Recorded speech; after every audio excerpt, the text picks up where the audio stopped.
Just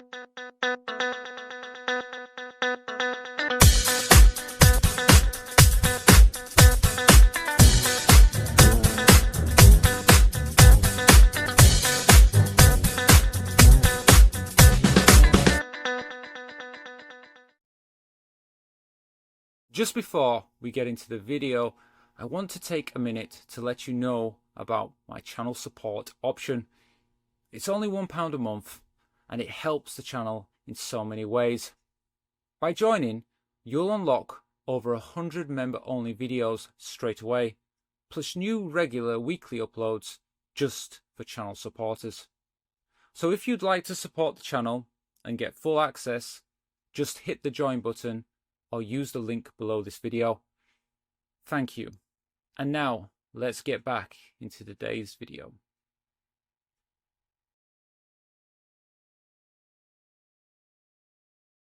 A transgender woman in the UK is currently on trial for sexual assault. But this isn't about force. It isn't about violence. It's about disclosure. She had a consensual sexual encounter with a man, and only afterwards told him she was transgender. Now he's saying he would never have agreed if he had known, and she's the one in court. Think about that. A consensual act happened, but the law is now asking, should trans people be legally required to disclose their history before intimacy? And if so, what does this case mean for the rights of every trans person in the UK?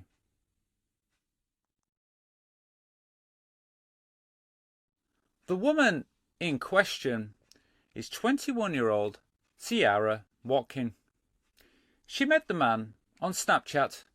They messaged for a while and eventually he came over to her house.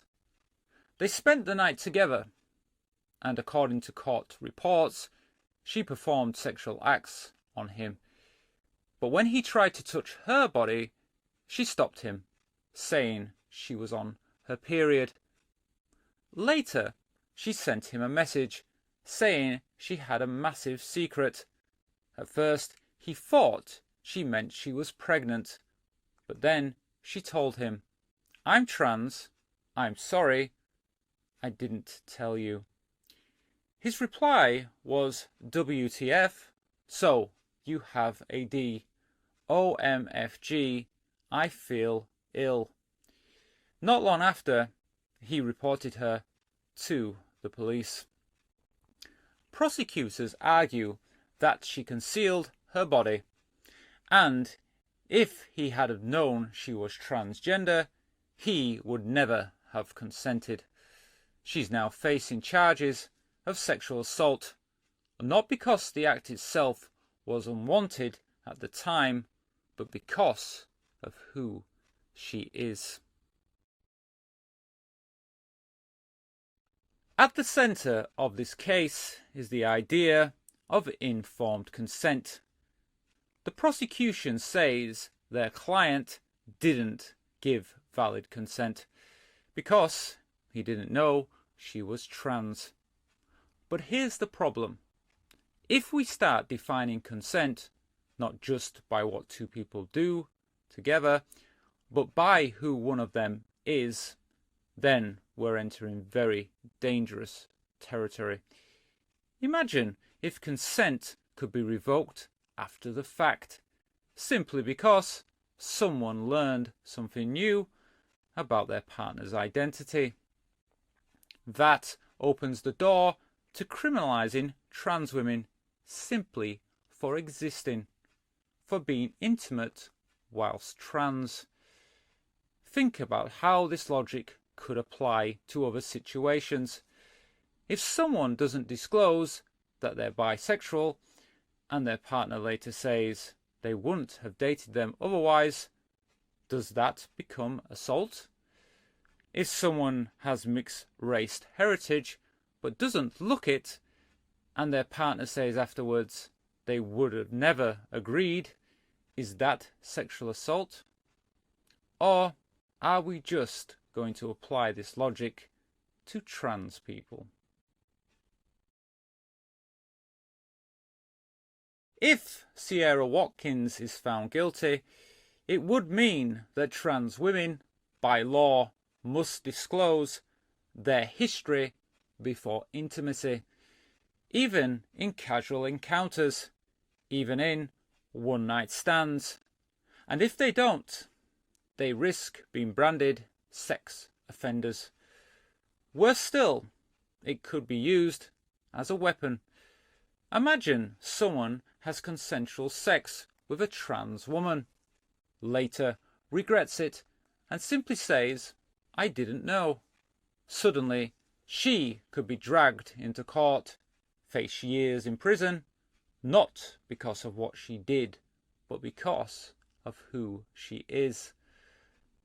And we've seen this logic before in the so-called trans panic defense. Men who murdered trans women have claimed they were shocked that they didn't know. And the court has sometimes accepted it as mitigation. This case risks embedding that same mindset into law. But there's another layer to this that we can't ignore: education. The fact that so many people think trans women must disclose, or else it's deception, doesn't come from reality. It comes from ignorance. People haven't been taught what it means to be transgender, and so they see us as something hidden, something shameful. Think about it. We don't make people walk around disclosing they're bisexual, or that they're mixed race, or that their parents followed a different religion. We accept that society is diverse, and we learn to live alongside people who aren't exactly like us. That's what education is for. If schools can teach us about world religion so we understand our neighbours, if they can teach us about racism and equality, then they can teach about trans people too. Not to turn children trans, that's the scare story, but simply to prepare young people for the real world, where trans people exist and always will. Without that education, we end up with a situation like this one, where instead of acceptance, someone reacts with shock, shame, even anger, and suddenly a young woman's freedom is on trial. Let me be honest. In a perfect world, no trans woman should have to disclose at all. We should be able to live simply as who we are. If someone sees me as a woman, and I see myself as a woman, why should I have to stop in the middle of a date to explain the details of my birth? But we don't live in that perfect world. Personally, I do disclose, not because I believe I should have to, but because I'm aware of how dangerous it can be not to. I know cases like this one exist. I know trans women have been attacked, or worse, when a man feels deceived. For me, if I were going into a long-term relationship, disclosure is natural. You build honesty with someone you love. But for a casual encounter, a one-night stand, I don't believe disclosure should be legally required. And I absolutely don't believe not disclosing should be treated as sexual assault. This is what the defense in court called a trial of our times. It isn't just about one young woman, in Teesside. It's about the rights of trans people across the UK. Are we going to live in a society where being trans itself is grounds for criminalisation? Or are we going to uphold the principles that if sex is consensual in the moment, it's consensual, full stop? And it links to a wider trend. We've seen debates about trans women being excluded from rape crisis centres. We've seen laws and rulings narrowing who is recognised as a woman. Taken together, these things show a disturbing direction of travel, pushing trans women out of legal protections and social acceptance. For me, this case is not about deception, and it's not about assault. It's about stigma. Two young people met.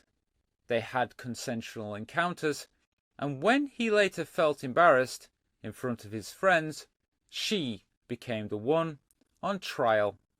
That should never be the basis for criminal law. And this is why we have to pay attention. Because if this stands, it tells every trans person that your identity itself can be treated as a crime. It says that no matter how you live your life, someone else's discomfort can be used to strip away your freedom. We cannot build a fair society on that foundation. We cannot allow fear, shame, or ignorance to dictate who is considered worthy of love, or intimacy, or respect. The real answer lies in education, in empathy, and in standing firm against the idea that trans people must justify our existence. We are not a secret to be revealed. We are not a danger to be managed. We are people, and people deserve dignity. This is the principle that should guide our laws, our culture, and our future.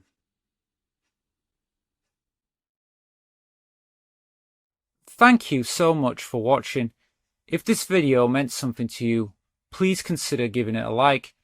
It really helps the channel grow. And if you'd like to see more videos like this, don't forget to subscribe and hit the bell icon so you'll never miss a future upload. I'd also like to hear your thoughts. What do you think about today's topic? Leave a comment below. I read every one. And if you'd like to support my work directly, I now have a channel support option. It's just £1 a month, but it helps me more than you know. You can find the link just below this video. Thank you once again, and I'll see you in the next one.